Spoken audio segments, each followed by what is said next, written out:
Group 4 சிலபஸில் தமிழில் 7வது யூனிட்டில் திருக்குறள் 20 அதிகாரங்கள் கொடுத்துருப்பாங்க. அதை முடிச்சிட்டோம். அதுபோக திருக்குறள் தொடர்பான செய்திகள் அதே மாதிரி மேற்கோள்கள் அப்படின்னு கொடுத்துருப்பாங்க. அது ஒரு பார்ட் பார்த்தோம். என்னெல்லாம் அப்படின்னா 9th 10th 11th 12th இது வரைக்கும் பார்த்துருக்கோம். இப்போ இந்த வீடியோவில் என்ன பண்ண போகிறோம் அப்படின்னா 6th 7th 8th திருக்குறள் பற்றி சொல்லக்கூடிய விஷயங்கள், அடுத்து 11th 12th சிறப்பு தமிழ் அட்வான்ஸ் தமிழ்னு சொல்லக்கூடிய அந்த 2 புத்தகத்துலேயும் உள்ளதில் திருக்குறளை பற்றி திருவள்ளுவரை பற்றி என்னெல்லாம் விஷயம் இருக்கோ அதெல்லாம் நம்ம பார்க்க போகிறோம். முதல்ல என்ன அப்படின்னா 8th எடுத்துக்கலாம். இது வந்து அந்த திருக்குறளுங்கிற பாடத்தை தாண்டி செய்திகளாக மேற்கோள்களாக இருக்கக்கூடிய மற்ற செய்திகளை நம்ம பார்க்க போகிறோம். இப்போது 8ஆம் வகுப்பில் முதல்ல என்ன அப்படின்னா திருவள்ளுவர் பெயரில் ஒரு அமைப்பு, திருவள்ளுவர் தவச்சாலை அப்படிங்கிறத யார் அமைச்சிருக்கா அப்படின்னா நம்மளுடைய இளங்குமரனார், செந்தமிழ் அந்தனர் அப்படின்னு அழைக்கக்கூடியவர். அவர் இது 9th இருக்குது. எங்கே அமைச்சிருக்கார் அப்படின்னா திருச்சிக்கு அருகில் உள்ள அல்லூர் அப்படிங்கிற இடத்துல பாவாணர் நூலகத்தையும் இவர் அமைத்திருக்கிறார். அடுத்ததாக திருக்குறள் பற்றி கொடுத்துருப்பாங்க. பெருநாவலர், முதற்பாவலர், நாயனார் இது அவருடைய சிறப்பு பெயர்கள். அதே மாதிரி பல்வேறு மொழிகளில் மொழிபெயர்க்கப்பட்டுள்ளது. அறம், பொருள், இன்பம் இந்த பிரிவுகளை கொண்டுள்ளது. அறத்துப்பாலில் பாயிரவியல், இரவியல், துறவியல், ஊழியல் அப்படின்னு 4 இது இருக்குது. பொருட்பாலில் அரசியல், அமைச்சியல், ஒளிப்பியல்னு 3 பிரிவுகள். இன்பத்துப்பாலில் கலவியல், கற்பியல் அப்படின்னு 2 இயல்கள், மொத்தம் 9 இயல்களை கொண்டுள்ளது அப்படின்னு சொல்லியிருக்காங்க. அடுத்து 3வது பாடத்தில் கொடுத்துருப்பாங்க ஒரு திருக்குறள், மருந்தன வேண்டாவாம் யாக்கைக்கு அருந்தியது அற்றது போற்றி உனின். இதோடைய பொருள் என்ன அப்படின்னா மருந்து அப்படிங்கிற ஒன்று வேண்டாம். எதற்கு? யாக்கை அப்படிங்கிறதோட என்ன குறிக்கும்? உடலுக்கு மருந்துங்கிறதே தேவையில்லை. எப்படி ஏன் தேவையில்லை அப்படின்னா அருந்தியதுன்னா சாப்பிட்டது, அற்றது அது வந்து செரித்தது, அதை போற்றி அப்படின்னா அதை தெரிந்து கொண்டு உண்ணின் அப்படின்னா உண்டால். அப்போ நம்ம சாப்பிட்டது, அந்த சாப்பிடக்கூடிய அந்த சாப்பாடு வந்து ஜீரணமாயிருச்சு அப்படிங்கிறத தெரிந்து கொண்டு அதுக்கு ஏற்ற மாதிரி நம்மளுடைய உணவு முறையை அமைத்து கொண்டோம் அப்படின்னா நமக்கு மருந்துங்கிறதே தேவையில்லை அப்படின்னு வள்ளுவர் சொல்லியிருக்கிறாரு. அடுத்து அதே பாடத்தில் இன்னொரு திருக்குறளை கொடுத்துருப்பாங்க. நோய் நாடி நோய் முதல் நாடி என்ற திருக்குறளின்படி நோயை மட்டுமன்றி அதனுடைய காரணிகளையும் கண்டறிந்து ஒருவரை நோயில்லாத மனிதராக்குகிறது அப்படின்னு சொல்லியிருக்காங்க. ஸோ இதோடைய குறள் என்ன அப்படின்னா நோய் நாடி நோய் முதல் நாடி அது தணிக்கும் வாய் நாடி வாய்ப்பச் செயல் அப்படிங்கிறத அந்த திருக்குறள். அந்த திருக்குறளுடைய பொருள் என்னென்னா முதல்ல நோய் நாடி என்ன நோய் அப்படிங்கிறத முதல்ல கண்டுபிடிக்கணும். அதுக்கப்புறம் நோய் முதல் நாடி. அந்த நோய் முதல் அப்படிங்கிறது நோய்க்கான முதல் என்னது? முதல் எப்படி வந்துச்சு? அது நோய்க்கான காரணம். அந்த காரணத்தை அறிய வேண்டும். முதல்ல நோய் என்னன்னு அறியணும். அடுத்து 2வது நோய்க்கான காரணம் என்னங்கிறத அறியணும். 3வது என்ன செய்யணும் அப்படின்னா அது தணிக்கும் வாய் நாடி வாய்ப்பச் செயல். அதை தணிக்கக்கூடிய காரணம் என்ன, அந்த நோயை எப்படி சரியாக்கலாம் அப்படிங்கிற விஷயத்தை கண்டுபிடிச்சு அதுக்கப்புறம் நம்ம உடலை வந்து என்ன செய்யணும், சரியாக்கி கொள்ள வேண்டும் அப்படிங்கிறத அந்த திருக்குறள். இதுவும் என்னது, மருந்து அப்படிங்கிற அதிகாரத்தில் தான் இருக்கும். நம்ம முன்னாடி பார்த்த திருக்குறளும் மருந்து அப்படிங்கிற அதிகாரத்தில் தான் இருக்குது. அடுத்ததாக 75வது பக்கத்தில் தமிழுடைய முக்கியமான இலக்கியங்களுக்கெல்லாம் இந்த இயற்கை அப்படிங்கிற தொடங்கக்கூடிய பெயர்கள் வச்சுருப்பாங்க. அதில் திருக்குறளை என்ன சொல்கிறாங்க அப்படின்னா இயற்கை வாழ்வில்லம். இயற்கை வாழ்வில்லம் அப்படின்னா திருக்குறள். அடுத்ததாக பண்புடைமை அப்படிங்கிற ஒரு கதை பகுதியில் தான் இருக்கும். பண்புடைமைங்கிற அதிகாரத்தில் ஒரு குறள் கொடுத்துருக்காங்க. அன்புடைமை ஆன்ற குறிப்பிடுத்தல். முதல்ல அன்புடையவராக இருக்கிறது. ஆன்ற அப்படிங்கிறது என்ன பொருள்? உயர்ந்த குடியில் பிறக்கக்கூடியதாக. இந்த ரெண்டும் தான் பண்புடைமை என்னும் வழக்கு அப்படின்னா என்னது? உலக வழக்கம் அப்படின்னு சொல்லுவோம்ல, உலக வழக்கம் அல்லது வாழ்க்கை நெறி அப்படின்னு நம்ம சொல்லுவோம். ஸோ இந்த ஒரு பண்புடைமை அப்படிங்கிறதுக்கான ஒருத்தர் பண்புடையவராக இருக்கணும்னா அவர் முதல்ல என்ன செய்யணும்? அன்புடையவராக இருக்கணும். 2வது உயர்ந்த குடியில் பிறந்தவராக இருக்க வேண்டும். இந்த உயர்ந்த குடியில் பிறந்தவர் அப்படிங்கிறது எப்படி எடுத்துக்கலாம்னா நம்ம சான்றோர்களால் சொல்லக்கூடிய நல்ல விஷயங்களை செய்யக்கூடியவர்களுடைய அந்த குடியில் பிறந்திருக்கக்கூடியவங்களாக இருக்கணும் அப்படின்னு நம்ம எடுத்துக்கலாம். அப்போ நல்ல மனிதர்களாக பிறந்திருக்க வேண்டும், நல்ல மனிதர்களுக்கு மகனாக பிறந்து அதை பின்பற்ற வேண்டும் அப்படின்னு நம்ம எடுத்துக்கலாம். ஸோ இது வந்து பண்புடைமை அப்படிங்கிற அதிகாரத்தில் இருக்கக்கூடிய குறள். அடுத்ததாக இந்த இசைக்கருவியல் பாடத்தில் ஒரு குறள் என்ன அப்படின்னா குழல் இனிது யாழ் இனிது என்பர் தம் மக்கள் மழலை சொல் கேளாதவர் அப்படின்னு. இது மக்கள் பேர் அப்படிங்கிற அதிகாரத்தில் வரக்கூடிய ஒரு குறள். இதோடைய பொருள் என்ன அப்படின்னா குழல் இனிமையானது. அதாவது குழல் அப்படிங்கிறது இந்த இசைக்கருவி வந்து கேட்கக்கூடிய ஓசை வந்து இனிமையாக இருக்குது அப்படின்னு சொல்லுவாங்க. 2வது யாழ் கருவி, அதுவும் ஒரு இசைக்கருவி தான். அந்த யாழில் வரக்கூடிய இசை ரொம்ப இனிமையானது அப்படின்னு சொல்லுவாங்க. யார் அப்படி சொல்லுவா? இந்த 2 இசை இனிமையாக இருக்குது அப்படின்னு யார் சொல்லுவா அப்படின்னா தன்னுடைய மக்களுடைய மழலை சொல் கேளாதவர். தன்னுடைய குழந்தை, மழலை அப்படிங்கிறது யார்? குழந்தையுடைய அந்த சொல் வந்து அந்த சொல்லை கேட்காதவங்க, குழந்தையுடைய பேச்சை, அந்த மழலை பேச்சை கேட்காதவங்க தான் குழலும் இனிது யாழ் இனிதுன்னு சொல்லிக்கிட்டு இருப்பாங்க அப்படின்னு.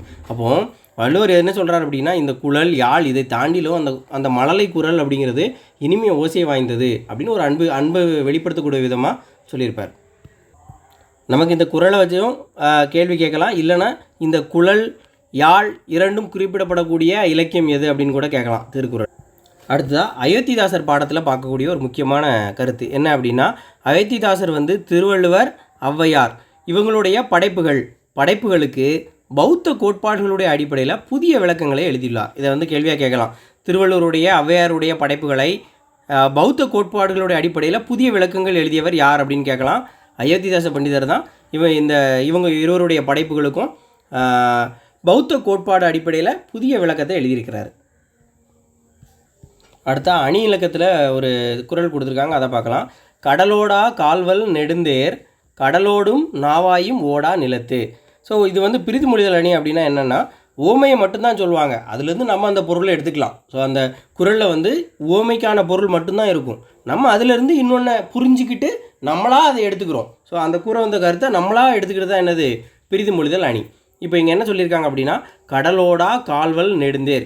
கடல் ஓடா அப்படின்னா கடல் கூட்டல் ஓடா.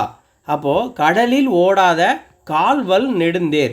கால் அப்படிங்கிறது இங்கே எதை குறிக்கும்? நெடுந்தேர், நெடுமையான தேர், பெரிய தேர். தேருடைய கால் என்னது? சக்கரம்.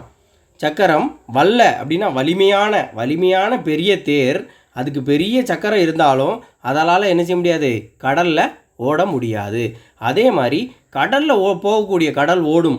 கடலில் போகக்கூடிய நாவாய் அப்படிங்கிறது மிகப்பெரிய ஒரு படகு. அந்த கடலில் ஓடக்கூடிய நாவாய் என்ன செய்யாது? ஓடா நிலத்தில் அதால் ஓட முடியாது. அப்போது பெருசாக இருந்தால் கூட கடலில் ஓடக்கூடியதாக கடலில் ஓடும், நிலத்தில் ஓடக்கூடியது நிலத்தில் ஓடும் அப்படின்னு சொல்லியிருக்காங்க. அப்போ இதுலேருந்து நம்ம என்ன தெரிஞ்சுக்கலாம்? நம்ம ஒவ்வொருவரும் எந்த இடத்துல செயல்படணும் அப்படிங்கிறது அந்த இடத்தை அறிந்து நம்ம செயல்படணும் அப்படின்னு. ஃபார் எக்ஸாம்பிள் இப்போ டிஎன்பிஎஸ்சி எக்ஸாமுக்கு சிலபஸை வச்சு ப்ரிப்பேர் பண்ணிவிட்டு எஸ்எஸ்சி எக்ஸாம் போய் எழுதுனா நம்மளால் கிளியர் பண்ண முடியுமா? முடியாது. ஏன்னா அதுக்கான சிலபஸ்ங்கிறது வேறு, இதுக்கான சிலபஸ்ங்கிறது வேறு. அதுதான் கான்செப்ட். நம்ம எதை நோக்கி போடுறோமோ அதை புரிஞ்சுக்கிட்டு அந்த இடத்தை புரிந்து அதுக்கு ஏற்ற மாதிரி செஞ்சால் தான் நம்மளால் வெற்றி பெற முடியும் அப்படின்னு வள்ளுவர் சொல்லியிருக்கிறாரு. அப்போ இந்த கடலோடா கால்வல் நெடுந்தேர் கடலோடும் நாவாயும் ஓடா நிலத்து, இதில் வந்து நீங்கள் இப்படி செஞ்சால் வெற்றி பெறலாம் அப்படின்னு எதுவுமே சொல்லலை. இதோட பொருள் முழுசாக நிலத்தில் ஓடக்கூடிய தேர் வந்து கடலில் ஓடாது, கடலில் ஓடக்கூடிய பெரிய கப்பல் நிலத்தில் ஓடாது. அது அந்த ஓமையை மட்டும்தான் சொல்லியிருக்காங்க. நம்மளாக தான் அது இடத்துக்கு ஏற்ற மாதிரி ஒவ்வொரு இடத்துல ஏற்ற மாதிரி நம்ம செயல்பட்டால் தான் ஜெயிக்க முடியும்னு நம்மளாக பொருள் புரிந்து கொள்கிறோம். ஸோ அதை தான் நம்ம பிரிதி மொழிதல் அணி அப்படின்னு சொல்கிறோம். இந்த இதை குறித்து என்ன அணின்னு கேட்கலாம், பிரிதி மொழிதல் அணி. அடுத்ததாக வேற்றுமை அணின்னா என்னென்னா, முதல்ல 2 பொருளை சொல்லிடுவாங்க, அதுக்குள்ளே ஒற்றுமையை சொல்லிவிட்டு அதுக்கப்புறம் அதை முக்கியமான ஒரு விஷயத்தை வேறுபடுத்தி காட்டுறது தான் என்னது வேற்றுமை அணி. அதுக்கு ஒரு குறள் கொடுத்துருக்காங்க, தீயினால் சுட்ட புண் உள்ளாரும். அப்போது ஆறாதே நாவினால் சுட்ட வடு. இப்போ தீயினால் முதல்ல என்ன சொல்லியிருக்காங்க? தீயினால் சுட்ட புண், முதல்ல தீயினால் சுடக்கூடிய புண்ணு. அடுத்து நாவினால் சுட்ட வடு. அப்போ இது தீயால் உருவாகுது, இது நாவினால் உருவாகுது. தீ, இன்னொன்று நாவு. தீ சுட்டன்னு கொடுத்துருக்காங்க, இங்கேயும் சுட்டன்னு கொடுத்துருக்காங்க. தீயும் சுடும், நாவும் என்ன செய்யும்? சுடும். அதாவது கெட்ட சொல் வந்து நம்மளை என்ன செய்யும்? அடுத்தவங்களை பேசும்போது அவங்களுக்கு வந்து சுடும். அதுக்கப்புறம் இதான் ஒற்றுமை, ரெண்டுமே சுடும் அப்படின்னு சொல்லியாச்சு. அடுத்து இந்த புண் ஆறும். தீயினால் சுட்ட புண் என்ன செஞ்சிடும்? ஒரு காலத்தில் ஆறிடும். ஆனால் நாவினால் சுட்ட புண் என்ன செய்யாது? ஆறாத வடுவாய் நெஞ்சில் அமைந்து விடும் அப்படின்னு வள்ளுவர் சொல்கிறார். அப்போது இதில் முதல்ல 2யுமே சுடும் அப்படின்னு ஒரு ஒற்றுமையை சொல்லிவிட்டு, 2மே ஒரு மாதிரியான விஷயங்கள் அப்படின்னு சொல்லிவிட்டு அதுக்கப்புறம் அது செய்யக்கூடிய செயலால் அதை வேறுபடுத்தி காட்டுறாங்க. இது ஆறிடும், இது ஆறாது, வடுவா காலத்தோறும் நிலைச்சிருக்கும் அப்படிங்கிற மாதிரி சொல்கிறது தான் வந்து வேற்றுமை. இதோட 8th உள்ள திருக்குறள் முடிஞ்சது. குறளை சிறப்பித்து ஒருத்தர் பாடியிருக்காரு. என்ன அப்படின்னா, புகழ் கொண்ட குறளோடு அகம்புறமும் செம்பொருள் கண்ட தமிழ்ச்சங்க இலக்கிய பெருஞ்செல்வம். இந்த பாடலை பாடியவர் யார்? உடுமலை நாராயணகவி. புகழ் கொண்ட குறளோடு அகம்புறம் இரண்டையும் சொல்லக்கூடிய செம்பொருள் கண்ட தமிழ்ச்சங்க இலக்கிய பெருஞ்செல்வம்.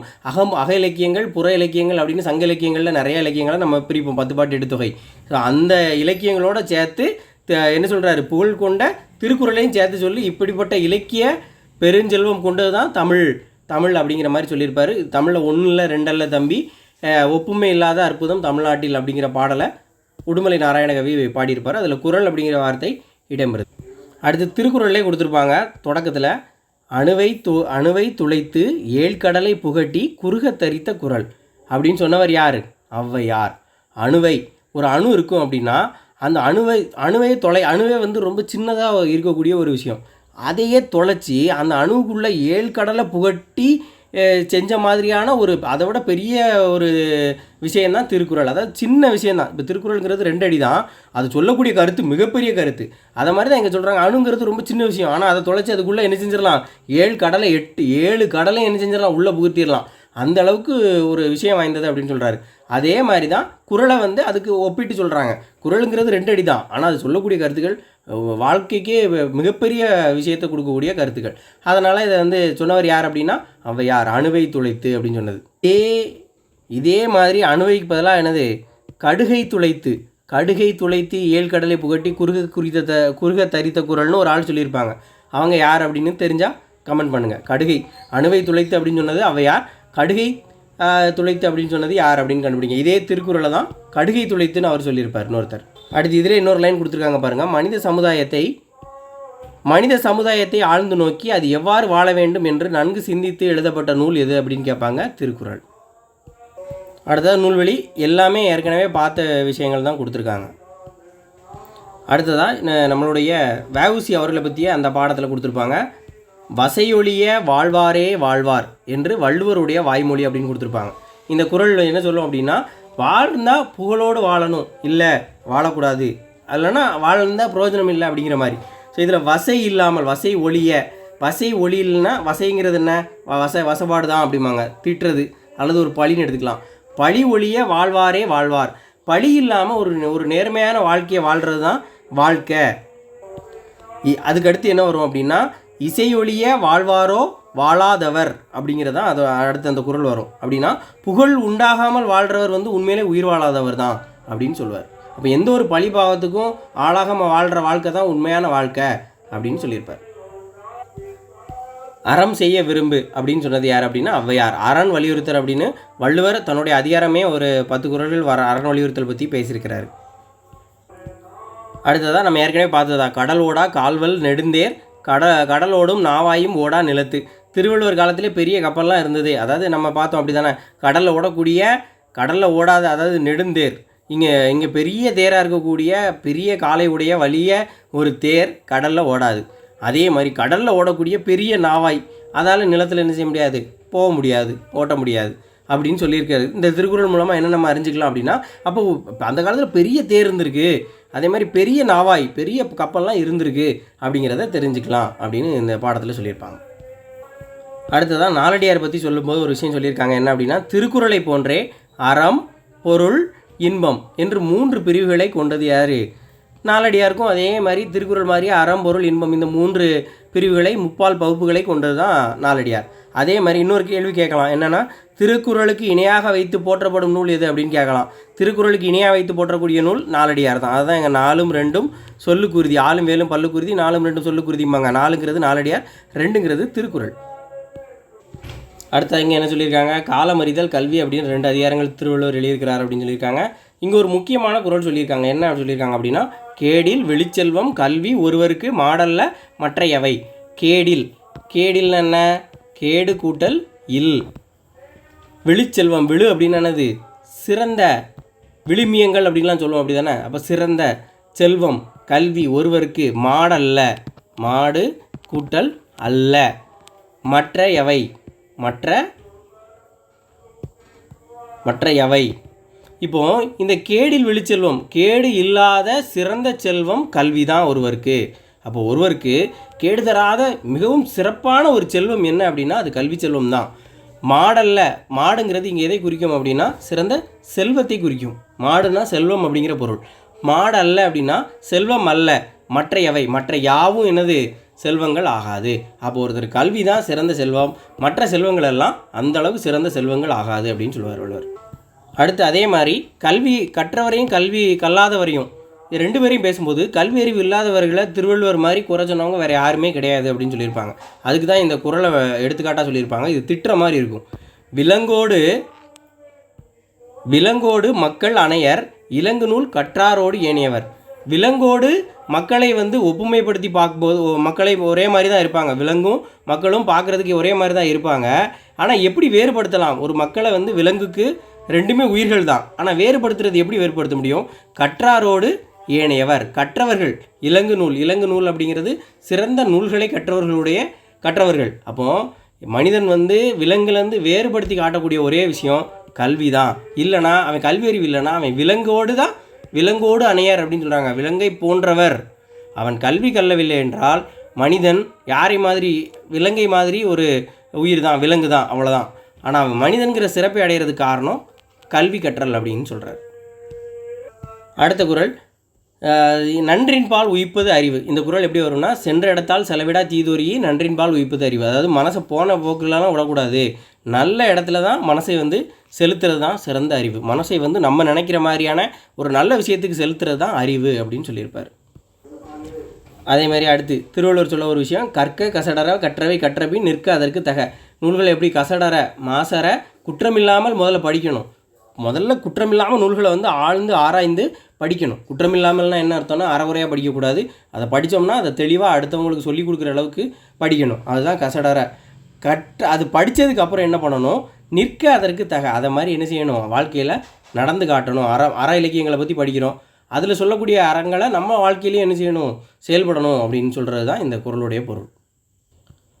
அடுத்து திருக்குறள் வகுப்பு நடத்தி தொடர் சொற்பொழிவுகள் நிகழ்த்தி திருக்குறளை பரப்பக்கூடிய பணி செய்தவர். அவருக்கு பேர் முன்னாடியே திருக்குறளார் அப்படின்னு சொல்கிறாங்க. வி முனிசாமி அவர்கள்.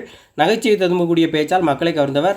நிறையா நூல்கள் வந்து திருக்குறள் சம்மந்தமாக எழுதியிருக்கிறார். முதல்ல வள்ளுவர் உள்ளம், வள்ளுவர் காட்டிய வழி, திருக்குறளின் நகைச்சுவை இப்படின்னு பல நூல்கள் எழுதியிருக்கிறாரு. அது மட்டும் இல்லாமல் உலக பொதுமறை திருக்குறள் உரை விளக்கம் அப்படிங்கிற இவருடைய நூல் மிகப்பெரிய புகழ் வாய்ந்த ஒரு நூலாக காணப்படுது. அடுத்ததாக வள்ளுவர் கோட்டம் பற்றி படிக்க போகிறோம். வள்ளுவர் கோட்டம் எங்கே இருக்குது அப்படின்னா சென்னையில் கோடம்பாக்கத்தில் இருக்குது. ஸோ இது வந்து கட்டுமான பணி எப்போ ஆரம்பித்தாங்கன்னா 1973 ஆரம்பித்து 76 வந்து முடிச்சிருக்காங்க. இது வந்து திருவாரூர் தேர் போன்ற ஒரு அமைப்பில் இருக்கும். 2 யானைகள் இழுத்து செல்வது போல் என்ன இருக்குல்ல, இங்கே கொடுத்துருக்காங்க பாருங்கள், 2 யானைகள் இங்கே இருக்குல்ல, இந்த யானைகள் இழுத்து செல்வது போன்ற மாதிரியான ஒரு தோற்றத்தில் வந்து கருங்கற்களால் பார்த்தாலே தெரியும், கருங்கற்களால் உருவாக்கப்பட்டிருக்கும். இதோடைய அடிப்பகுதி எப்படின்னா 25 அடி. இது வந்து 25 அடி. அடுத்து 25 நீளமும் அகலமும் உடையது. 25ங்கிறது எதை ரிப்ரசன்ட் பண்ணுது, இன்பத்து பாலை ரெப்ரசன்ட் பண்ணதான் 25. அந்த 25 அடி நீளம் அகலமாக இந்த அடிப்பகுதி கொடுத்துருக்காங்க. தேரோட மொத்த உயரம்னு பார்க்கும்போது 128 அடி. 133க்கு கொஞ்சம் கம்மி, 128 அடி. அடுத்ததாக 2 சக்கரங்கள்லேயும் 2 பக்கங்கள்லேயும் 4 சக்கரங்கள். எப்படி 4 சக்கரங்கள் தனித்தனி கற்களால் அமைக்கப்பட்டிருக்கு அப்படின்னு சொல்கிறாங்க. நடுவில் இருக்கக்கூடிய 2 சக்கரங்கள் சின்ன சக்கரங்களாக கொடுத்துருக்கு அப்படின்னு சொல்கிறாங்க. அடுத்து தேருடைய மையத்தில் உள்ள எண்கோண வடிவ கருவறையில் திருவள்ளுவருடைய சிலை, அப்போ உள்ள திருவள்ளுவருடைய சிலை இருக்குது. அதுவும் எண்கோண வடிவத்தில் அமைக்கப்பட்ட அந்த கருவறை உள்ளே இருக்கக்கூடிய சென்ட்ரு பகுதியை அப்படி சொல்கிறாங்க. அந்த பகுதியில் வந்து திருவள்ளுவருடைய சிலையும் இருக்குது. அதுக்கு நிகழ்ச்சிகள் நடத்துறதுக்கு ஒரு அரங்கமும் இருக்குது. திருக்குறள் தொடர்பான நிகழ்ச்சிகள் நடத்துறதுக்கு ஒரு ஆடிட்டோரியமும் இருக்குது. வள்ளுவர் கோட்டத்தில் 1330 குறட்பாக்களையும் செதுக்கி வச்சுருக்காங்க. இதில் என்ன அப்படின்னா, முதல்ல அறத்துப்பால் வந்து கருநிற பளிங்கு கற்கள்லையும், பொருட்பால் வெண்மையான பளிங்கு கற்கள்லையும், இன்பத்துப்பால் செம்மையான செந்நிற பளிங்கு கற்கள்லையும் அழகாக பொறிக்கப்பட்டிருக்கு. மேலும் அந்த கருத்துக்களை விளக்கக்கூடிய ஓவியங்களும் இருக்குது. ஸோ இதை பற்றி கேட்க வாய்ப்புகள் இருக்குது. அடுத்து அவருடைய சிலையை பற்றி பார்க்கலாம். கன்னியாகுமரியில் நிறுவப்பட்ட அவருடைய சிலை வந்து தமிழக அரசால் தான் நிறுவப்பட்டுச்சு. விவேகானந்தர் பாறைக்கு அருகே இருக்குது. கடல் மட்டத்துக்கு 30 அடி உயர பாறை மீது தான் இந்த சிலை வந்து அமைக்கப்பட்டிருக்கு. 30 அடி பாறைக்கு மேலே தான் இதை அமைச்சிருக்காங்க. இந்த பாறையுடைய உயரம் இந்த பாறையோட உயரம் வந்து 30 அடி. 1990 வந்து இந்த பணி தொடங்குது. கிட்டத்தட்ட 10 வருஷம். அங்கே 73 தொடங்கி 1973 தொடங்கி 1976 முடிச்சிருக்காங்க. இங்கே 1990 தொடங்கி 2000 ஆண்டில் முடிச்சிருக்காங்க. ஜனவரி 1ஆம் தேதி நியூ இயர் அன்னைக்கு திறந்து வைக்கப்பட்டது. பாறையிலிருந்து சிலையோட உயரம் எவ்வளோ அப்படின்னு பார்த்தோம்னா 133. இதுதான் திருக்குறளுடைய இதை குறிக்குது. 133. மொத்தம் ஹைட் எவ்வளவு, 133. இந்த பாறை வந்து 30 அடி, கடல் மட்டத்திலேருந்து 30 அடி உயரத்தில் இருக்குது. இது திருக்குறளுடைய மொத்த அதிகாரங்களை குறிக்குது. அறத்துப்பால் முதல்ல அறத்துப்பாலுடைய அதிகாரத்தை உணர்த்து போல் இது எவ்வளோ இருக்குது அப்படின்னா 38 அடி. இது மட்டும் எவ்வளவு, 38 அடி இருக்குது. அடுத்து பொருட்பால் இன்பத்துப்பால் இது ரெண்டையும் சேர்த்து இது எவ்வளவு, 95 அடி கரெக்டாக கொடுத்துருக்காங்க. அப்போ கரெக்டாக திருவள்ளுவருடைய சிலை மட்டும் எவ்வளோ அப்படின்னா 95, அந்த பீடத்தோடு சேர்த்து அப்படின்னா 133 அடி. அடுத்து இதுக்கு உட்புறமாக ஒரு மண்டபம் அமைக்கப்பட்டிருக்கு. மண்டபத்துடைய உட்புறத்தில் எல்லா குறளும் ஒவ்வொரு குறளாக 133 குறட்பாக்கள், ஒரு அதிகாரத்துக்கு ஒரு குறள் அப்படின்னு செலக்ட் பண்ணி மொத்தம் எத்தனை குறட்பாக்கள் இருக்குது அப்படின்னா 133. அங்கே வள்ளுவர் கூட்டத்தில் 1330 குறட்பாக்களும் இருக்குது. இங்கே 133 குறட்பாக்களை ஒவ்வொரு அதிகாரத்துக்கு ஒரு குறள் அப்படின்னு ஒதுக்கியிருக்காங்க. அடுத்து திருவள்ளுவர் சிலை அமைப்பதற்கு 3 டன் முதல் 8 டன் வரைக்கும் உள்ள 3681 கருங்கற்கள் வந்து பயன்படுத்தப்பட்டிருக்கு. 7000 டன், 7க்கும் திருக்குறளுக்கும் ரொம்ப நெருங்கிய தொடர்பு இருக்கும். அதனால் 7000 டன் எடை கொண்ட அந்த கல்லை வச்சு தான் திருவள்ளுவர் சிலை வந்து செஞ்சுருக்காங்க. திருவள்ளுவர் சிலை மொத்தமாக இப்போ கணக்கு பார்த்தோம் அப்படின்னா 7000 டன் எடை கொண்டது. சிலைக்கு செல்வதற்கு படகு வசதி செய்யப்பட்டிருக்கு. சுற்றுலா பயணிகள் இப்போ வந்து அந்த கண்ணாடி பாலம்லாம் போட்டிருக்காங்க, அப்படி தானே. ஸோ இதுதான் திருவள்ளுவரை பற்றி சொல்லக்கூடிய விஷயங்கள். அதாவது இந்த உலகத்துடைய வாழ்க்கை அப்படிங்கிறதே தொண்டு அப்படிங்கிறத தான் குறிக்கோளாக இருக்குது. இந்த குறிக்கோளோட தான் ஒப்புரவு நெறி அப்படிங்கிறத திருக்குறள் அறிமுகப்படுத்துது அப்படின்னு சொல்கிறாங்க. திருக்குறள் நெறியில் மக்கள் ஒருவருக்கொருவர் கடமைகளை செய்வதற்கு உரியவர்கள், உரிமை பெரியதுக்குரியவர்கள், ஒருவர் எல்லாருக்காகவும் எல்லாரும் ஒருவருக்காகவும் அப்படிங்கிற அந்த பொது நெறிமை தான் வந்து திருவள்ளுவருடைய வாழும் நெறி. திருவள்ளுவருடைய வாழும் நெறி அப்படிங்கிறது என்ன அப்படின்னா ஒருவர் எல்லாருக்காகவும் எல்லாரும் ஒருவருக்காகவும் அப்படின்னு சொல்லக்கூடிய அந்த நெறி தான். அடுத்ததாக அடிக்கடி கேட்குற ஒரு முக்கியமான குறள் என்ன அப்படின்னா ஊருணி நீர் நிறைந்த அற்றேனா அது போன்றே உலகவாம் பேரறிவாளன் திரு அப்படின்னா என்னது செல்வம். அப்போ ஊரணி அப்படிங்கிறது ஊருக்கு பக்கத்தில் இருக்கக்கூடிய ஊரை ஒட்டி இருக்கக்கூடிய ஒரு நீர் நிறைந்த ஒரு பகுதி. அந்த ஊருணியில் தண்ணி நீர் நிறைஞ்சிருந்துச்சுன்னா அது எப்படி இருக்குமா அப்படின்னா எல்லா மக்களும் வந்து அதில் தண்ணி கொதிட்டு போவாங்க, பயன்படுத்திக்கிடுவாங்க.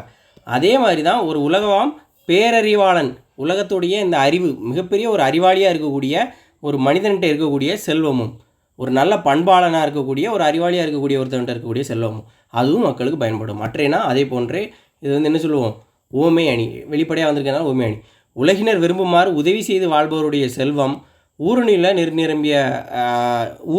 நிரம்பியிருந்தால் எல்லாருக்கும் பயன்படுற மாதிரி அந்த உதவி செய்யக்கூடிய அந்த பேரறிவாளன் பெரிய பண்புடைய அந்த மனிதனுடைய செல்வமும் உலகத்துக்கே பயன்படும் அப்படின்னு சொல்கிறாரு. அடுத்து இதே மாதிரி இன்னொன்று என்ன சொல்லியிருக்காங்க, பயன்மரம் உள்ளூர் பழுத்து அற்றுங்கிறது அதே போல் செல்வம் நயனுடையான் கண்படின். ஒரு ஊருக்கு நடுவில் பழுத்திருக்கக்கூடிய ஒரு பயன் தரக்கூடிய ஒரு மரம் எப்படி எல்லாருக்கும் பயன்படுமோ, பொதுவான மரமாக இருக்குமோ, அந்த மரம் எல்லாருக்கும் பயன்படுற மாதிரி நயனுடையான் கண், நல்ல ஒரு பண்புடையவனுடைய அவன்கிட்ட சேர்ந்திருக்கக்கூடிய செல்வமும் இது எப்படி மக்களுக்கு பயன்படுமோ அதுவும் மக்களுக்கு பயன்படும் அப்படின்னு சொல்கிறார். அப்போ நற்பண்பு உடையவனுடைய செல்வம் சேர்வது ஊருக்குள் பயன் தரும் மரத்தில் பழங்கள் பழுத்திருக்கதை போன்றது அப்படின்னு சொல்கிறாங்க. திருக்குறள் நெறியை பரப்புவதை தம் வாழ்நாள் கடமையாக கொண்டவர் யார்? அவர் யார்? தவத்திரு குன்றக்குடி அடிகளார். அதே மாதிரி என்ன நூல் எழுதியிருக்கிறாரு, குறட்செல்வம் அப்படிங்கிற பேரில் ஒரு நூல் எழுதியிருக்கிறாரு தவத்திரு குன்றக்குடி அடிகளார். அடுத்ததாக ஏகதேச உருவக அணி, பெருமைக்கும் ஏனை சிறுமைக்கும் தத்தம் கருமமே கட்டளை கல். அதாவது ஒருவருடைய பெருமை, ஒருவருடைய செய்யக்கூடிய ஒரு மனிதருடைய உயர்வான செயல்கள் பெருமை. அடுத்து ஏனை சிறுமையான தாழ்வான செயல்கள். இந்த ரெண்டுக்கும் ஒரு மனிதனுடைய உயர்வாக இருக்கட்டும், தாழ்வாக இருக்கட்டும், பெருமையாக இருக்கட்டும், சிறுமையாக இருக்கட்டும், தத்தம் கருமமே கட்டளைக்கல். கர்மம் அப்படிங்கிறது அவருடைய கர்மம்னு என்ன, அவர் செய்யக்கூடிய செயல், அவர் செய்யக்கூடிய அந்த செயல்களால் தான் அந்த செயல் தான் எப்படி இருக்குமா ஒரு கட்டளைக்கல் அப்படிங்கிறது என்ன, இதை என்ன சொல்கிறாங்க அப்படின்னா ஒரு உரைகள். ஒரு பொண்ணுடைய தரத்தை ஆய்ந்து பார்க்கக்கூடிய அந்த கட்டளைக்கல் மாதிரி அந்த செயல்கள் தான் அவங்க யாருன்னு சொல்லும் அப்படின்னு வள்ளுவர் சொல்லியிருக்கிறார். இப்போ இந்த இடத்துல என்ன பண்ணுறாங்க அப்படின்னா இந்த கர்மம் அவங்களுடைய செயலை வந்து என்ன சொல்கிறாங்க, கட்டளைக்கல். அதாவது மக்களுடைய செயல்களை வந்து அந்த பொண்ணோட தரத்தை அறிய உதவக்கூடிய அந்த உரைகள்லாம் வந்து உருவகப்படுத்திட்டார். அதே சமயம் இந்த பெருமை சிறுமைங்கிறத பொண்ணாக உருவகம் செய்யலை. அது பொண்ணுன்னா தானே அதை தேய்ச்சி பார்க்கக்கூடிய உரைகள்லாம் அவங்களுடைய செயல் இருக்க முடியும். அப்போ ஒன்றே உருவகப்படுத்திட்டு இன்னொரு விஷயத்தை உருவகம் பண்ணாமல் பாதியில் விட்டுறது தான் என்ன சொல்கிறாங்க, ஏகதேச உருவக அணி.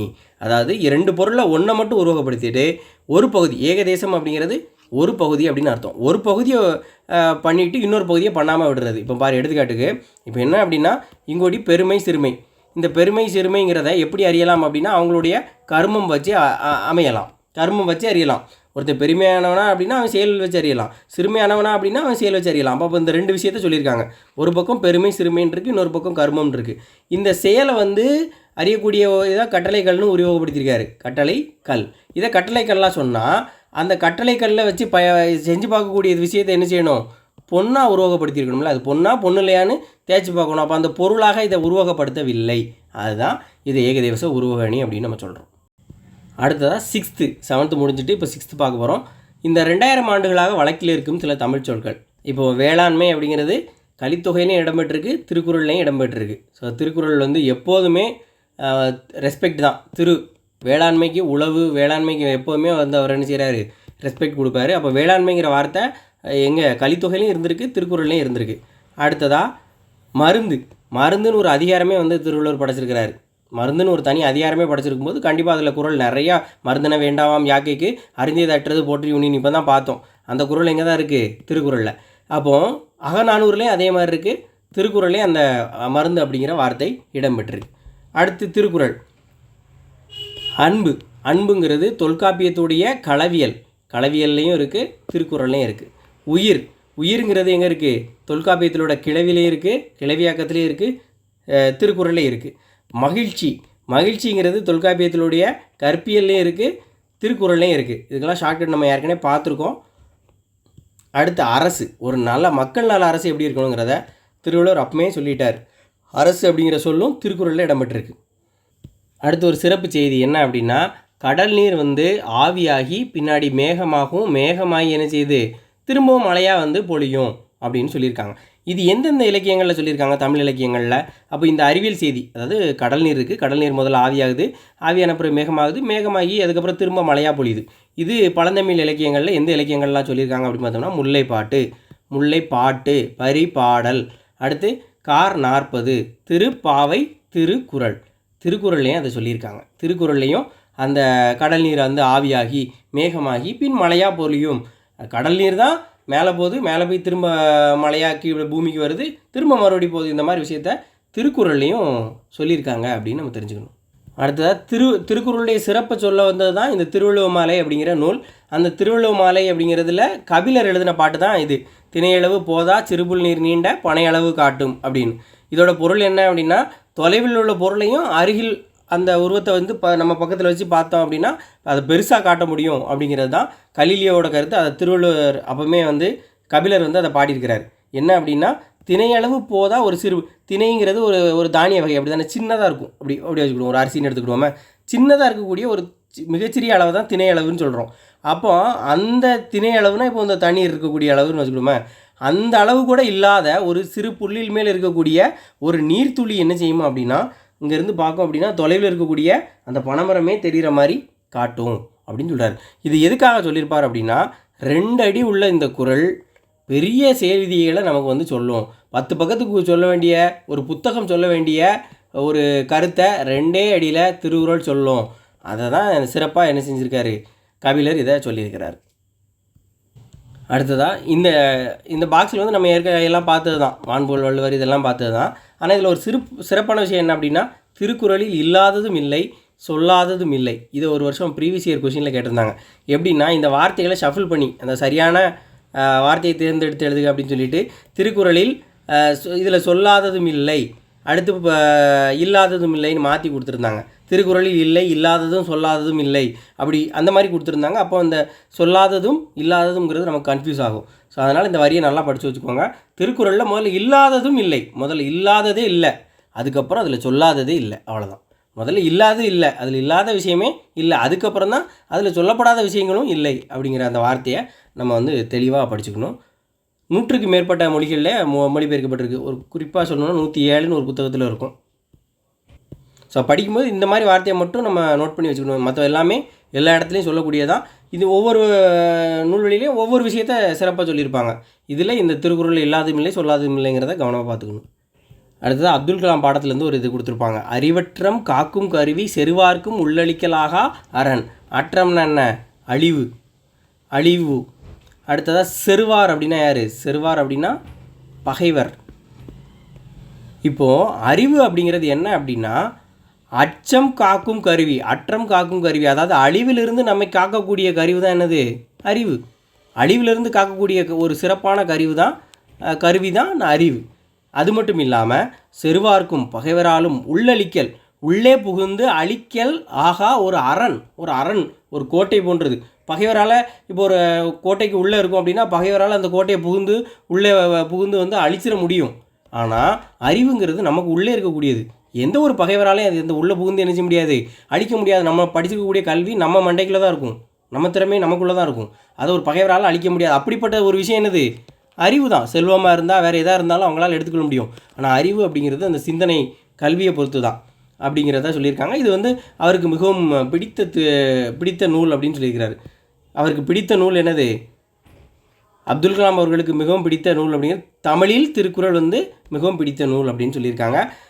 அவருடைய வாழ்க்கைக்கு வலு சேர்த்த குறள் எது அப்படின்னு கேட்கலாம். அறிவற்றம் காக்கும் கருவி செல்வார்க்கும் உள்ளளிக்க லாக ஆறன்.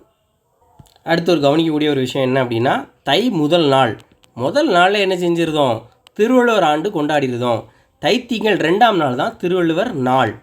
ஸோ முதல்ல ஆண்டு வருது, தை 1ஆம் தேதி தான் திருவள்ளுவர் ஆண்டு என்ன செய்யுது, தொடங்குது. ஆனால் 2வது நாள் தான் நம்ம திருவள்ளுவர் நாளாக கொண்டாடுறோம். ஸோ இதை வந்து குழப்பி கொடுத்துருவாங்க. தை முதல் நாள் வந்து திருவள்ளுவர் ஆண்டு தொடங்குது, 2வது நாள் தான் நாள் தொடங்குது. முதல்ல ஆண்டு தொடங்குது, அப்புறம் தான் நாள் தொடங்குது. அதை ஞாபகம் வச்சுக்கோங்க. அதே மாதிரி வள்ளுவருடைய காலம் அப்படிங்கிறத நம்ம என்ன சொல்லுவோம், கிமு 31 அப்படின்னு சொல்லுவோம். 31 தான் பிறந்தார் அப்படின்னு நம்ம ஒரு கெஸ் பண்ணி வச்சுருக்கோம். அந்த 31 என்னென்னா, இப்போ நம்ம நடக்கக்கூடிய ஆண்டை 31 நம்ம கூட்டிக்கிடுவோம்.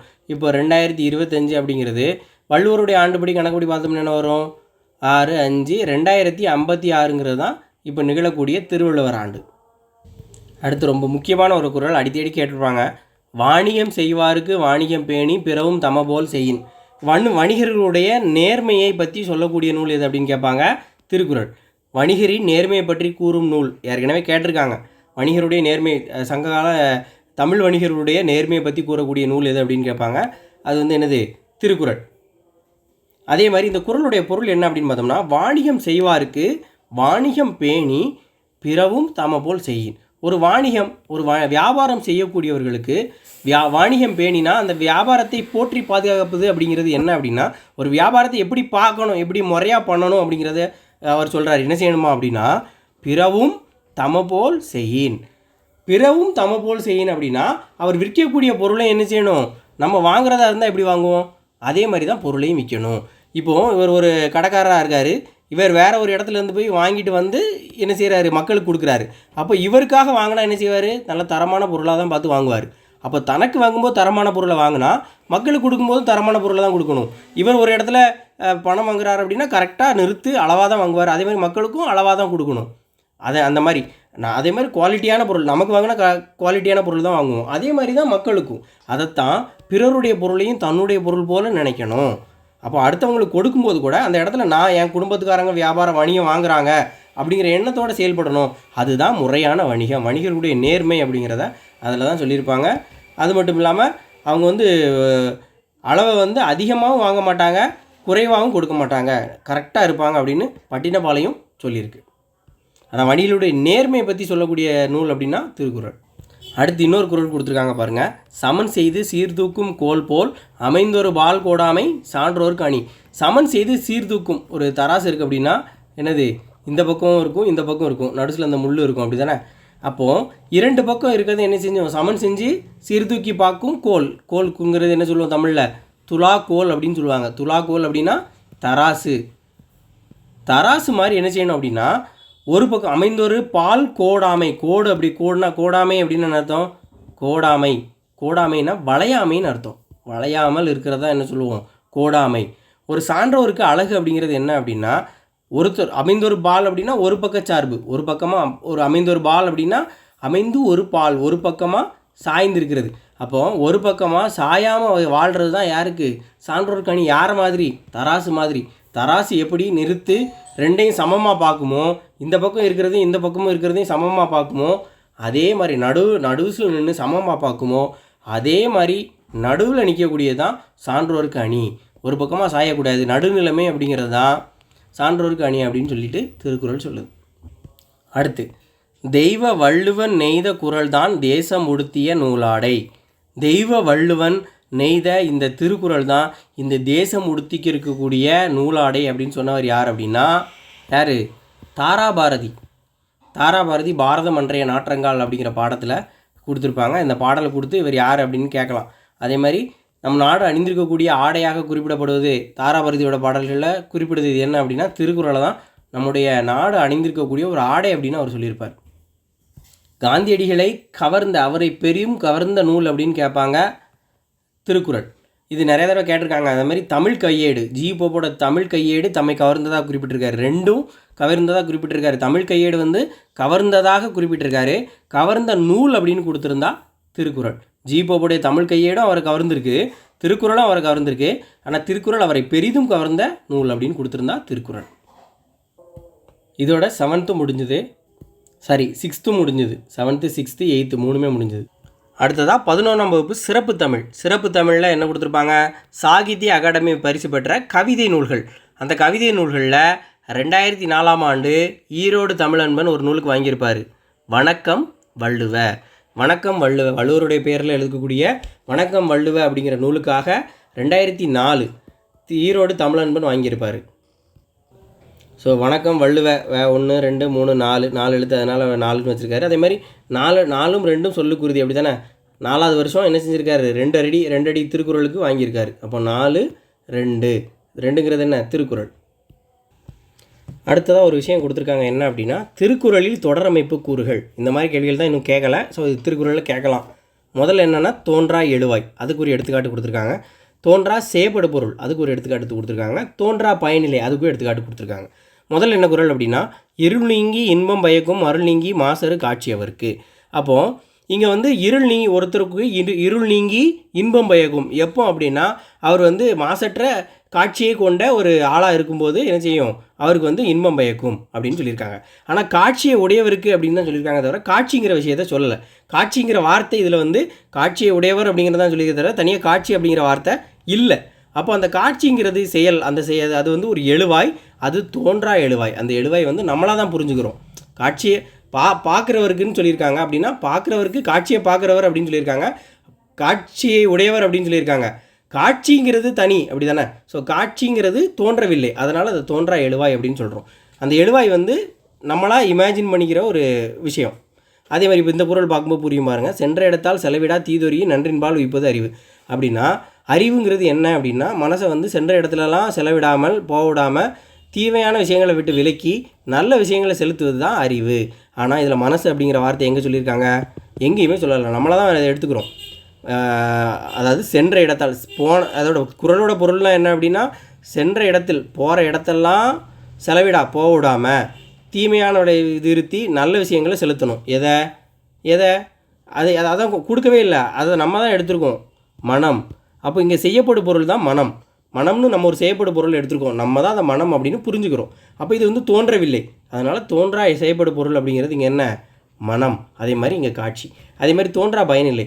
கெடுப்பதுவும் கெட்டாருக்கு சார்வாய் மற்றாங்கே எடுப்பதுவும் எல்லாம் மழை. கெடுக்கிறதும் என்னது? மழை தான்.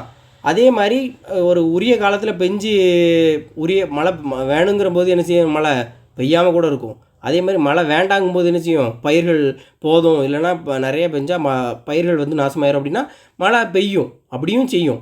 அதே மாதிரி மழை தேவைப்படக்கூடிய நேரத்தில் பெஞ்சு நம்மளை காப்பாற்றுறது என்ன செய்யும்? மழை தான். அப்போ கெடுக்க வல்லதும் மழை தான், காக்க வல்லதும் மழை தான். ஆனால் இங்கே வந்து வல்லது அப்படிங்கிற வார்த்தை என்ன செய்யுது? அந்த பயனிலை வந்து தோன்றவே இருக்காது, இதில் எங்கேயுமே இருக்காது. கெடுப்பதும் மழை, கெட்டாருக்கு சார்வாய் மற்றாங்கே எடுப்பதுவும் எல்லாம் மழை. அப்போ கெடுப்பதும் காப்பதும் மழை அப்படின்னு தான் இருக்கும். அப்போ அந்த வல்லது அப்படிங்கிற வார்த்தையை நம்ம என்ன செய்கிறோம்? அந்த பயனிலை வந்து தோன்றலை, நம்மளாக தான் என்ன செஞ்சுக்கிறோம்? தோற்றுவித்து கொள்கிறோம். இது மாதிரி தோற்றுவித்துக்கக்கூடிய விஷயத்தை தான் தோன்றான்னு சொல்கிறோம். அது பயனிலையாக இருந்துச்சுன்னா பயனிலை, அது செய்யப்படும் பொருளாக இருந்தால் தோன்றா செய்யப்படும் பொருள், அது எழுவாயாக இருந்தால் தோன்றா எழுவாய். அடுத்ததாக ஜியு போப் வந்து ஆங்கிலத்தில் திருக்குறளை மொழிபெயர்த்திருக்கிறார், நமக்கு தெரியும். அதே மாதிரி நிறைய பேர் வந்து என்ன செஞ்சுருக்காங்க? மொழிபெயர்த்திருக்காங்க. மத்திய செம்மொழி நிறுவனம் சார்பில் 18 பேர் வந்து ஆங்கிலத்தில் இதை விட சுருக்கமாக என்ன செஞ்சுருக்காங்க? மொழிபெயர்த்திருக்காங்க. அதே மாதிரி டாக்டர் கார்ல், நம்ம வந்து கவுல் அப்படின்னு படிப்போம், இங்கே டாக்டர் கால் க்ரவுல், கரெக்ட் தான். டாக்டர் கால் க்ரவுல் அப்படிங்கிறவர் வந்து திருக்குறளை ஜெர்மனி மொழியில், செருமானி அப்படிங்கிறத அந்த ஜே அப்படிங்கிறத மாற்றி செருமானியான்னு கொடுத்துருக்காங்க, ஜெர்மன் மொழியில் மொழிபெயர்த்திருக்கிறாரு. யாருன்னு கேட்பாங்க, அவர் தான் சொல்லியிருப்பார், அப்படி தானே? திருக்குறள் வந்து இந்த தங்கத்தட்டுலாம் சொல்லியிருப்பார்ல, தங்கத்தட்டில் வைக்கப்பட்ட பெரிய சித்திர வேலைப்பாடுகள் அமைந்த வீட்டில் வெள்ளித்தட்டு தமிழ், அதில் வைக்கப்பட்ட தங்க ஆப்பிள் தான் என்னது திருக்குறள் அப்படின்னு பெருமையாக சொல்லியிருப்பார். அந்த டாக்டர் க்ரவுல் அப்படிங்கிறவர் தான் ஜெர்மன் மொழியில் மொழிபெயர்த்துக்கிறாரு. அதே மாதிரி திருக்குறளை மேண்டரின் சீன மொழியை தான் மேண்டரின் அப்படின்னு சொல்கிறாங்க. மேண்டரின் மொழியில் மொழிபெயர்க்கிறதுக்கு யாருக்கு? தைவானை சேர்ந்த கவிஞர் யூசி அப்படிங்கிறவருக்கு 77 லட்சத்தை தமிழக அரசு வழங்கியிருக்கு அப்படின்னு சொல்லியிருக்காங்க. இது ஒரு புதிய தகவல். இது அட்வான்ஸ் தமிழில் மட்டும்தான் இருக்குது. ஸோ சைனாவுடைய மேண்டரின் அப்படிங்கிற மொழியில் மொழிபெயர்க்கிறதுக்கு தைவானை சேர்ந்த கவிஞர் யூசிக்கு 77.4 லட்சத்தை தமிழக அரசாங்கம் வழங்கியிருக்கு. அடுத்ததாக ஒரு இது கொடுத்துருக்காங்க. பொறாமை கொள்ளுதலின் தீமையை பற்றி வள்ளுவர் கூறக்கூடிய அதிகாரம். இப்படி கேட்கலாம். பொறாமை அப்படிங்கிறது என்ன? அழுக்காறு அப்படிங்கிறத நம்ம என்ன சொல்லுவோம்? பொறாமை அப்படின்னு சொல்லுவோம். அந்த அழுக்காறு இருக்கக்கூடாது அப்படிங்கிறதுக்காக வள்ளுவர் ஒரு அதிகாரத்தை எழுதுகிறது. என்னது? அழுக்காறாமை. அழுக்காறு இருக்கக்கூடாது.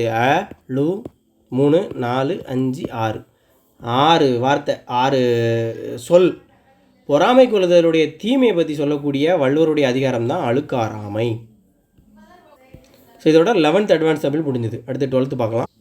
12th சிறப்பு தமிழில் முதல்ல கூடா ஒழுக்கம் அதிகாரம் பற்றி கொடுத்துருப்பாங்க. கூடா ஒழுக்கம் அப்படிங்கிறது என்ன? ஒரு பொய்யான ஒழுக்கம், கூடாத ஒழுக்கம். ஒரு ஒழுக்கம் எப்படி இருக்கக்கூடாது அப்படிங்கிறது தான் பெரும்பாலும் துறவிகளுக்கு சொன்ன மாதிரி இருந்தாலும் இது எல்லாருக்கும், எல்லா மனிதருக்குமான ஒரு குறளாக தான் இருக்கும். இது வந்து நம்ம சிலபஸ்லேயே கொடுத்துருக்காங்க. அதனால் இது அந்த 20 அதிகாரத்துலேயே இதை நம்ம பார்த்துருப்போம். அதை தான் அந்த குறளை தான் இந்த 10 குறளையும் கொடுத்துருக்காங்க. அடுத்ததாக நிறைய தடவை ப்ரீவியஸ் இயர் கொஸ்டினில் கேட்ட ஒரு டாபிக் என்ன அப்படின்னா, இந்த நூலுடைய கம்பராமாயணத்தை பற்றி பேசிகிட்டு இருக்காங்க. கம்பராமாயணத்துடைய சிறப்பு கருதியும் திருக்குறளுடைய பெருமை கருதியும் இந்த 2 நூல்களையும் தமிழுக்கு கதி அப்படின்னு சொல்லியிருப்பாங்க. தமிழுக்கு கதி அப்படின்னு சொல்லியிருப்பாங்க. தமிழுக்கு கதி அப்படின்னு சொல்லப்பட்ட நூல்கள். கேங்கிறது எதை குறிக்கும்? கம்பராமாயணத்தை. தீங்கிறது என்ன குறிக்கும்? திருக்குறள். அவ்வளோதான். அப்போ கேட்டாங்கன்னா எழுதிடுவோம். ஆனால் அது சொன்னது யாருங்கிறது இங்கே மட்டும்தான் சொல்லியிருக்காங்க. தமிழுக்கு கதி என்று அழைக்கப்படக்கூடிய நூல்கள் அப்படிங்கிறது திருக்குறளும் கம்பராமாயணமும்.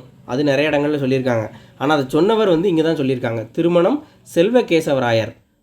செல்வகேசவராயர் அப்படிங்கிறவர் தான் இந்த கம்பராமாயணத்தையும் திருக்குறளையும் தமிழுக்கு கதி அப்படின்னு சொல்லியிருப்பார். இது வந்து கடைசியாக நடந்த குரூப் 4ல், அதுக்கு முன்னாடி உள்ள குரூப் 4ல் கேட்டாங்கன்னு நினைக்கிறேன். அடுத்து இதில் கொடுத்துருக்காங்க பாருங்கள். வள்ளுவர் வாய்மொழிக்கேற்ப சமன் செய்து சீர்தூர்க்கும் கோல்போல் அமைந்தொரு போல் கூடாமை சான்றோருக்கு அணி அப்படின்னு சொல்லியிருப்பாங்க. எப்படி இருக்கணும்? ஒரு நடுநிலைமை இருக்கணும். ஒரு திறனாய்வாளர் எப்படி இருக்கணும்? நடுநிலைமையாக இருந்து அந்த படைப்பாளியுடைய நோக்கத்தை புரிஞ்சுக்கணும், நேர்மையாக இருக்கணும், நடுநிலைமையில் இருக்கணும் அப்படிங்கிற விஷயத்த சொல்லியிருப்பார். எது நல்லது மிகுதி, எது வந்து குறைவாக இருக்கோ அது எல்லாத்தையுமே வந்து சொல்லணும் அப்படிங்கிறது தான். ஸோ நேர்மையாக இருக்கணும், தராசுகோல் துலாக்கோல் மாதிரி இருக்கணும். திருக்குறளில் ஓமை நலன் அப்படிங்கிறதுக்கு அந்த மொழி அணுகுமுறை தேவை அப்படின்னு சொல்கிறாங்க. திருக்குறளில் அறிவியல் கருத்துக்கள் அப்படிங்கிறதுக்கு அறிவியல் அணுகுமுறை வேணுங்கிறாங்க. திருக்குறளை நாலடியாரையும் அப்படிங்கிற ஆய்வுக்கு வந்து ஒப்பியல் ரெண்டையும் ஒப்பிட்டு கம்பேர் பண்ணி சொல்லக்கூடிய அந்த அணுகுமுறை வேணும் அப்படின்னு சொல்லியிருக்காங்க. அடுத்ததாக தன்னஞ்செறிவதை பொய்யற்க பொய்த்த பின் தன்னஞ்சே தன்னை சுடும். உள்ள மறிந்து என்ன செய்யக்கூடாது? பொய் சொல்லக்கூடாது. இது வந்து எந்த மதத்துக்கும் உள்ளவங்களுக்கு தான். அதனால் சமயஞ்சார அறம் அப்படிங்கிறது தான் முக்கியம். இது எந்த ஒரு மனிதனாக பிறந்த ஒருத்தனுக்கு சொல்லக்கூடிய அறம் தான் இது. தன்னஞ்செறிவது பொய்யற்க பொய்த்த பின் தன்னஞ்சே தன்னை சுடும். தன்னுடைய மனசாட்சிக்கு பயப்படணும், கடவுள் நம்பணுங்கிற கூட விஷயம் இல்லை. அதனால தான் இதை வந்து சமயஞ்சாரா இலக்கியம் அப்படின்னு நம்ம சொல்கிறோம். அதேமாதிரி மனத்துக்கண் மாசிலநாதல் ஒருவருக்கு அணியல்ல மற்ற பிற அப்படின்னு வரும்னு நினைக்கிறேன். அதாவது உள்ளத்தில் குற்றம் இல்லாமல் இருக்கணும், அதுதான் மிக முக்கியமான ஒரு விஷயம் அப்படின்னு சொல்கிறாங்க. அப்போ இது வந்து சமயஞ்சாரா அறத்தையும் கூறுகிறது. ஸோ இதோட 12ஆம் வகுப்பு சிறப்பு தமிழும் முடிஞ்சிட்டு அப்போ நம்ம கம்ப்ளீட்டாக எதை பார்த்துட்டோம்? 6th 12th வரைக்கும் சிறப்பு தமிழ் 11, 12 நியூ புக் ஃபுல்லாகவே நம்ம திருக்குறள் சார்ந்த எல்லாத்தையும் பார்த்துட்டோம். திருக்குறளில் அந்த 20 அதிகாரங்களையும் பார்த்துட்டோம். திருக்குறளில் உள்ள செய்திகள் அந்த திருக்குறள் பாடத்தில் கொடுத்ததை பார்க்கல, அதை தாண்டி மற்ற பகுதிகளில் செய்யுள்ள கொடுத்ததை பார்க்கல, பாடத்தில் கொடுத்த விஷயங்களெல்லாம் நம்ம ஓரளவு கவர் பண்ணிட்டோம். நன்றி.